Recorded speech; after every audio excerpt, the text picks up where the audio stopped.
Welcome back, everybody. Today I'm going to teach you how to check traffic on Google Maps. This is incredibly useful when you're planning a route and want to avoid congested areas, or simply curious about current road conditions in your area. Let's jump right in and see how you can access this feature in just a few quick steps.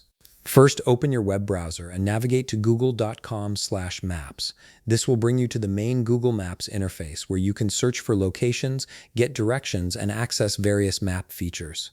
Once the page loads, take a moment to familiarize yourself with the layout if you haven't used Google Maps before. Now direct your attention to the bottom left corner of your screen. You'll see an option labeled Layers.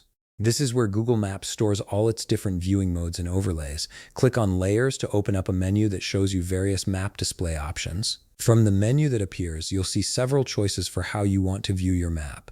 Look for the option that says Traffic and click on it. This activates the traffic overlay, which is exactly what we need to see real-time traffic conditions across the map. Once you've clicked on Traffic, the map will update to display color-coded lines on all major roads and highways.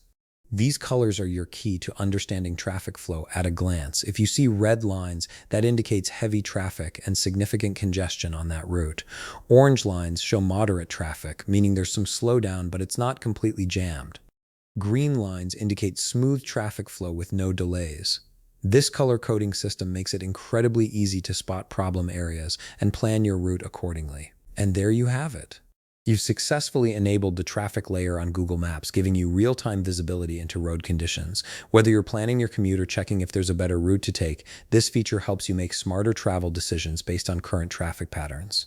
If you found this video helpful, please leave a like, subscribe, and see you in the next video.